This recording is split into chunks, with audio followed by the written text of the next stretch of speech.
Hi friend, स्वागत है आप लोगों का हमारे चैनल में। आज हम बात करने वाले हैं सेक्शन 67 यूपी रेवेन्यू कोड 2006। काफ़ी लोग बार बार कमेंट कर रहे थे, हमारे जो व्यूवर भाई हैं, कि सर इस पर एक वीडियो बनाइए। ये सेक्शन देखिए किस चीज़ से रिलेटेड है, आपको थोड़ा सा नॉलेज इन्फॉर्मेशन दे देते हैं। जैसे किसी व्यक्ति ने पब्लिक प्रॉपर्टी पर, गवर्नमेंट लैंड पर अगर किसी व्यक्ति ने इलीगल तरीके से कब्जा किया है तो ये सेक्शन उस व्यक्ति को उस कब्जे से बाहर निकालने के लिए इस्तेमाल करती है सरकार। इस सेक्शन में सब कुछ बात करेंगे, आप वीडियो को लास्ट तक देखिएगा, आपको एक एक चीज क्लियर समझ में आ जाएगी। मिस करेंगे तो फिर आप नहीं समझ पाएंगे। देखिए, क्या पब्लिक प्रॉपर्टी पे कब्जा करना क्या क्रिमिनल ऑफेंस भी है?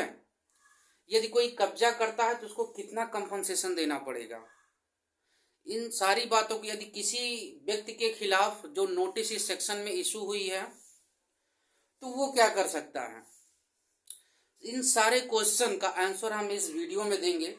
तो वीडियो को पूरा लास्ट तक एक एक पॉइंट देखिएगा, फिर बाद में इस सेक्शन से रिलेटेड आपका कोई क्वेश्चन नहीं रहेगा। तो चलिए वीडियो को स्टार्ट करते हैं। कोई वेयर एक्ट अगर आपके पास हो रेवेन्यू एक्ट की तो आप ले लीजिए, नहीं हो तो कोई बात नहीं, आप आराम से कंसंट्रेशन से इस वीडियो को देखिए। देखिए सेक्शन 67 पावर टू प्रिवेंट, इसकी जो हेडिंग है, power to prevent damage, misappropriation and wrongful occupation of gram panchayat property. अगर कोई व्यक्ति किसी ग्राम पंचायत की प्रॉपर्टी, ग्राम पंचायत की प्रॉपर्टी कौन कौन सी होती है, जैसे खलियान हो गया, तालाब हो गया, या कह लीजिए बंजर हो गया, या कोई जो भी प्रॉपर्टी पब्लिक पर्पज के लिए या पब्लिक यूटिलिटी के लिए इस्तेमाल में होती हैं, जो भी स्टेट गवर्नमेंट या सेंट्रल गवर्नमेंट के कंट्रोल में आती हैं, वो सब जो है गवर्नमेंट लैंड होती हैं। और देखिए तो क्या कहता है ये सेक्शन 67, अगर किसी व्यक्ति ने जो प्रॉपर्टी है ग्राम पंचायत की, उस पर किसी ने अगर कब्जा किया है, जैसे किसी ने उसको डैमेज पहुंचाया है, या मिस अप्रोप्रिएशन गलत तरीके से उस पर कब्जा किया है, उसको अपने कंट्रोल में लिया है, या रॉन्गफुल ऑक्यूपेशन, मतलब वो जो उसने कब्जा किया हुआ वो सही नहीं है कब्जा, एक्ट के द्वारा उसको, जैसे कभी कभी गवर्नमेंट क्या होती है, लीज पे देती है किसी व्यक्ति को गवर्नमेंट भूमि, तो वो ऐसा लीज पे नहीं है, उसने गलत तरीके से उस पर कब्जा किया हुआ है। तो ये इसकी हेडिंग है, मतलब अगर किसी व्यक्ति ने ग्राम की जो प्रॉपर्टी है उसको डैमेज किया है, मिस एप्रोप्रिएशन किया है उसका, और रॉन्गफुल ऑक्यूपेशन किया, उसको अपने कब्जे में लिया है, तो उसको रोकने के लिए इस सेक्शन का इस्तेमाल, एक समरी प्रोसीजर होता है, जो एसडीएम होते हैं, वहाँ के जो तहसीलदार होते हैं। देखिए, जो ग्राम पंचायत के लेवल पे 3 स्तर होते हैं। एक स्तर होता है आपका ग्राम पंचायत लेवल का, जो सेल्फ गवर्नमेंट में आता है। दूसरा स्तर होता है पंचायत समिति, जो ब्लॉक के लेवल का होता है। थर्ड आपका होता है जिला परिषद, जो डिस्ट्रिक्ट लेवल पे होता है। इन सब का क्या काम है, जो भी गवर्नमेंट की प्रॉपर्टी है उसको टेक केयर करना, पब्लिक पर्पज के लिए इस्तेमाल करना, पब्लिक यूटिलिटी के लिए उसको उपयोग में लाना। देखिए, तो इसका जो पहला पॉइंट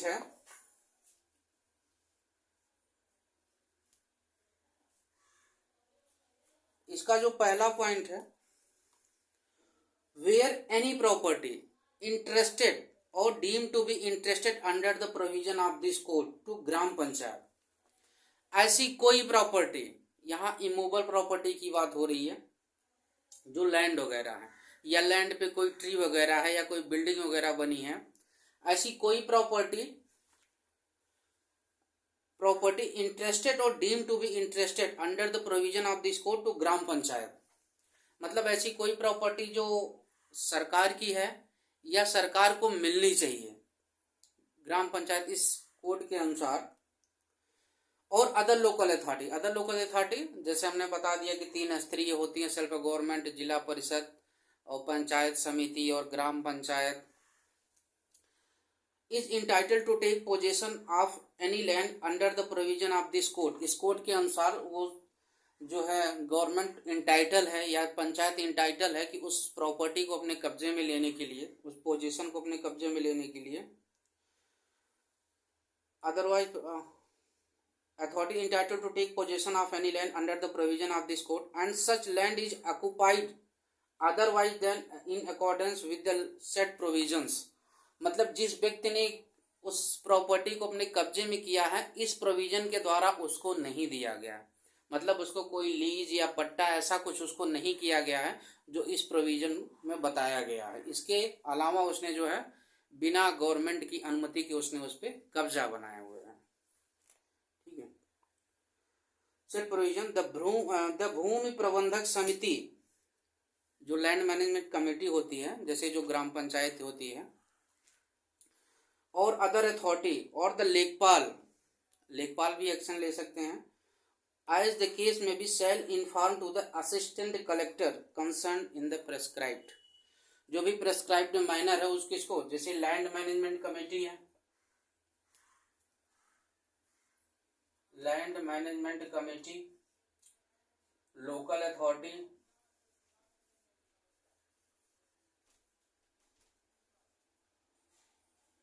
और आपके लेखपाल, ये क्या करेंगे, जो असिस्टेंट कलेक्टर हैं उनको इन्फॉर्म करेंगे, बताएंगे कि ये ग्राम पंचायत की भूमि है, इस व्यक्ति ने इस पर कब्जा बनाए हुए हैं। दूसरा पॉइंट क्या, where from the information received under subsection 1, जब असिस्टेंट कलेक्टर उसको सूचना मिलती है, इंफॉर्मेशन उसको किसने दिया, या तो लेखपाल ने दिया या ग्राम लैंड मैनेजमेंट कमेटी ने दिया या कोई और लोकल अथॉरिटी ने उसको सूचना दिया, इंफॉर्मेशन उसको मिल गई। Where from the information received under subsection 1 और अदरवाइज, मतलब या तो सबसेक्शन में इन जो 3 लोग हैं, लोकल अथॉरिटी, ग्राम पंचायत या लेखपाल, इन लोगों ने दिया है, या अदरवाइज उसको कहीं और से सूचना मिली है। The assistant collector is satisfied that any property referred to in subsection 1 has been damaged, उनको लगता है कि प्रॉपर्टी जो है डैमेज हुई है, और मिस अप्रोप्रिएटेड, उसको कंट्रोल में किसी व्यक्ति ने लिया है, और any person in the occupation of any land referred in the subsection in contravention of the provision of this code, इस प्रोविजन के द्वारा उसको नहीं दी गई है, उसने उसको डैमेज किया, अपने कब्जे में लिया है, wrongfully ऑक्युपाइड किया उस प्रॉपर्टी को। ही शैल, यहाँ पे देखिए शैल वर्ड का इस्तेमाल अंडरलाइन कर लीजिए। Issue notice to the person, उस पर जिसने उसको कब्जे में लिया है उसको एक नोटिस इशू करेगी। Concern to show cause why compensation for damage, misappropriation और wrongful occupation not exceeding amount specified notice be not recovered from him and why he should not be evicted from the land. So cause notice issue करेंगे, कोई notice issue की जाती है किसी व्यक्ति को, तो उससे पूछा जाता है, जवाब मांगा जाता है कि एसडीएम, जो भी एसडीएम है, असिस्टेंट कलेक्टर है, नोटिस इशू करेंगे उस व्यक्ति को, और उससे सो कॉज एक्शन उसको मतलब पूछेंगे कि आपने बताइए आपने क्यों गवर्नमेंट लैंड पे कब्जा किया हुआ है, और क्यों आपको उस जमीन से न निकाल दिया जाए, या क्यों आप पे कंपनसेशन न लगाया जाए। ये दूसरा पॉइंट है। ठीक है, तीसरे पॉइंट पे आइए। If the person to whom a notice has been issued under subsection 2, यहाँ पे नोटिस उसको इशू हो गई है सेकंड पॉइंट पे। ठीक है, किसके द्वारा, असिस्टेंट कलेक्टर के द्वारा। ठीक है, थर्ड पॉइंट पे क्या होगा, if the person to whom a notice has been issued under subsection 2 fail to show cause within the time, इसमें एक टाइम लिमिट देंगे कि इतने टाइम के अंदर, 15 दिन के अंदर, इतने दिन के अंदर आप जो है अपना कारण बताइए क्यों आपने उस पर कब्जा किया हुआ है और क्यों आपको नहीं निकालना चाहिए। If the person to whom a notice has been issued under subsection 2 fail to show cause within the time specified in the notice or within such extended time, जो टाइम इसमें दिया गया है, या असिस्टेंट कलेक्टर चाहे तो उसको बढ़ा सकते हैं, अगर वो व्यक्ति अपना कारण शो नहीं करता है within such extended time may allow in this behalf, or if the cause shown is found insufficient, या जो अगर वो व्यक्ति मतलब जो टाइम दिया है उसमें उपस्थित नहीं होता, या उपस्थित होता है तो सफिशिएंट जो उसका जो रीजन वो बताता है वो उचित रीजन नहीं होता है उस प्रॉपर्टी को कब्जा करने का। may allow in this behalf, or if the cause shown is found to be insufficient, वो sufficient रीजन नहीं होते हैं, असिस्टेंट कलेक्टर में direct that such person shall be evicted from the land, वो डायरेक्ट कर सकते हैं अथॉरिटी को कि आप जो है इस पर्सन को लैंड से बेदखल करिए।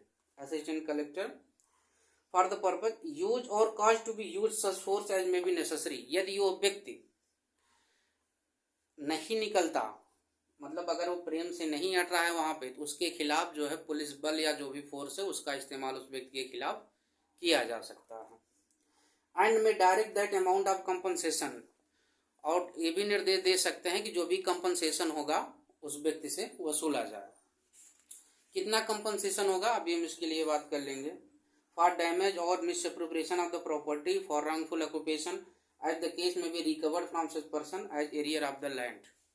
ठीक है, जो भी कंपनसे उसको क्या करेंगे, डायरेक्शन देंगे उसको जो है प्रॉपर्टी से निकाल बेदखल किया जाए, उसका इविक्शन किया जाए,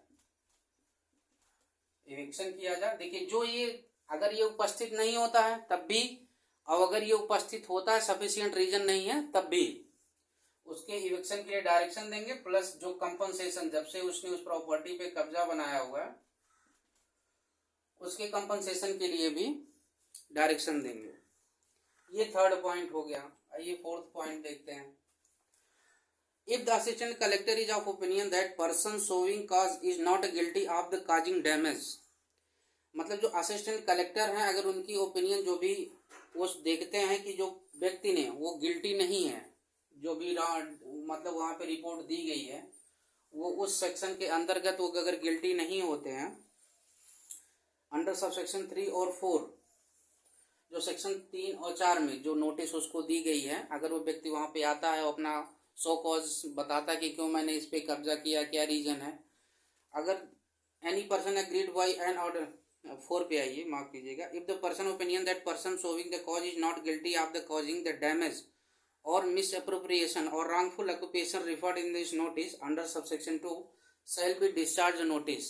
अगर उनको लगता है कि उस पर्सन की कोई ऐसी गलती नहीं है या उसने जानबूझकर ऐसा कुछ नहीं किया, अगर उनको लगता है असिस्टेंट कलेक्टर को, तो उस नोटिस को क्या करेंगे, वो डिस्चार्ज कर देंगे, अगर उचित रीजन लगता है कि इस व्यक्ति की गलती नहीं है या उसका ऐसा कोई इंटेंशन नहीं है उस प्रॉपर्टी को कब्जा करने का।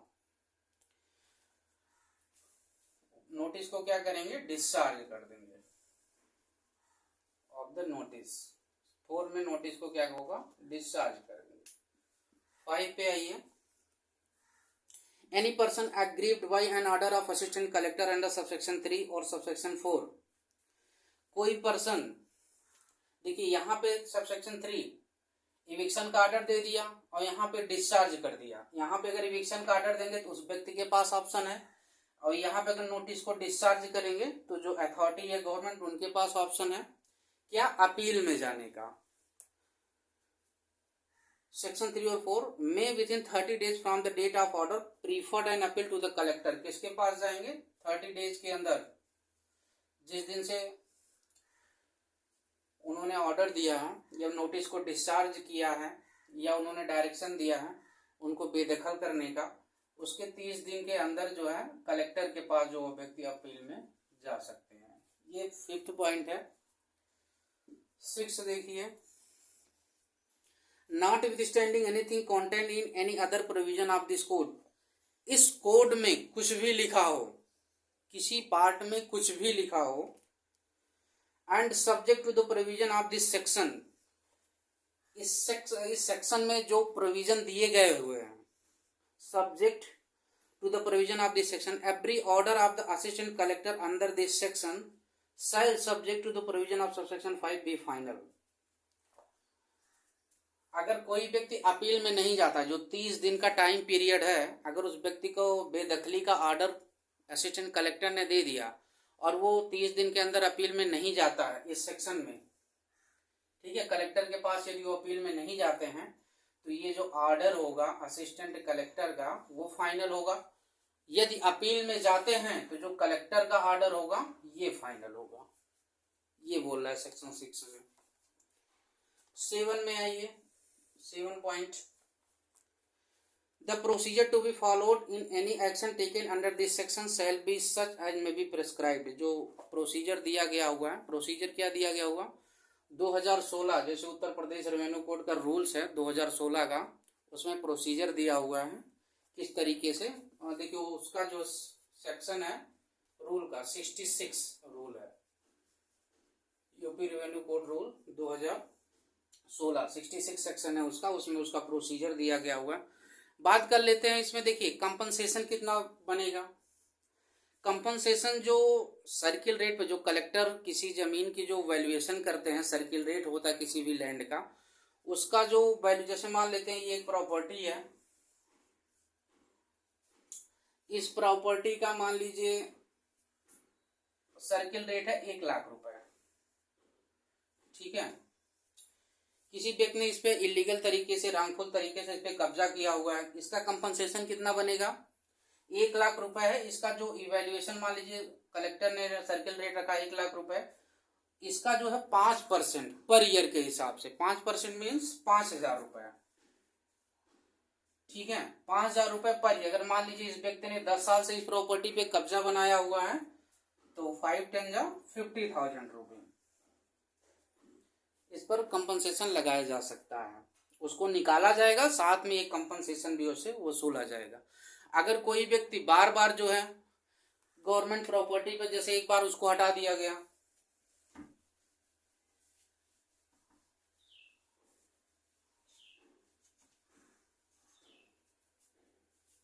उस व्यक्ति को वहां से हटा दिया गया, अगर वो फिर भी दोबारा उसको कब्जा करता है तो जो ग्राम पंचायत है वो चाहे उनके खिलाफ क्या कर सकते हैं, आईपीसी का सेक्शन 447 जो इसमें बीएनएस का हो गया है, क्रिमिनल ट्रेसपास का केस उसके खिलाफ जो है दायर कर सकते हैं उस व्यक्ति के खिलाफ।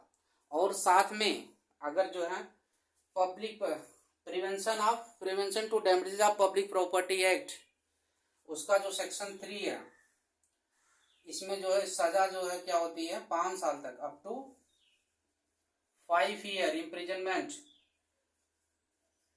और प्लस फाइन।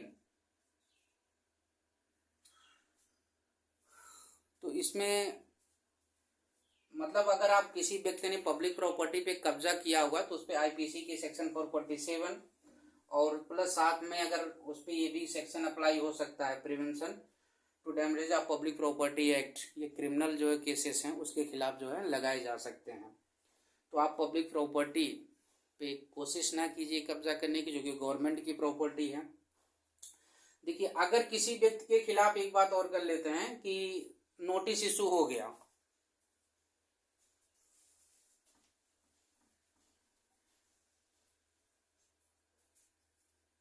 किसी व्यक्ति के खिलाफ जो है जैसे मान लीजिए कलेक्टर के पास अपील में 30 डे के अंदर अपील में गया, कलेक्टर ने क्या किया, अगर वो व्यक्ति कलेक्टर का भी डिसीजन, जैसे कलेक्टर जो डिसीजन देते हैं अगर उस व्यक्ति के फेवर में है तो ठीक, अगर उस व्यक्ति के फेवर में नहीं है, उसको लगता है कि हमारे साथ न्याय नहीं हुआ है, तो सेक्शन 210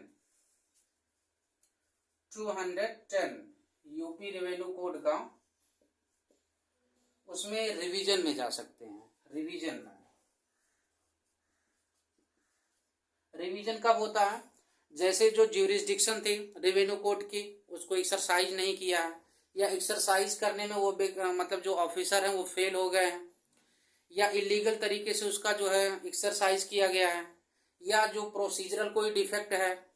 तो अगर किसी व्यक्ति को ऐसा लगता है तो अगर डीएम ने जो कलेक्टर ने जो ऑर्डर दिया है उससे वो सेटिस्फाई नहीं है तो सेक्शन 200 में वो कमिश्नर या बोर्ड ऑफ रेवेन्यू उनके पास रिवीजन में जा सकते हैं, या उनके पास चाहे तो हाई कोर्ट में रिट पिटीशन भी फाइल कर सकते हैं अगर उनको लगता है कि नेचुरल जस्टिस का वायलेशन हुआ है या प्रोसीजर का कोई डिफेक्ट है। तो वहाँ पे प्रोसीजर आप चाहें तो रिट पिटीशन हाई कोर्ट में व्यक्ति फाइल कर सकता है यदि उसके साथ अन्याय हुआ है, यदि उसको न्याय नहीं मिलता है। बाकी ये जो सेक्शन 67 है ये एक समरी प्रोसीजर है किसी व्यक्ति को गवर्नमेंट की प्रॉपर्टी से बेदखल करना। तो आशा करता हूँ वीडियो आपको पसंद आई होगी। फिर भी आपका कोई क्वेश्चन हो तो आप हमको कमेंट करके बताइएगा। मिलते हैं फ्रेंड्स अगली वीडियो में, तब तक के लिए नमस्कार।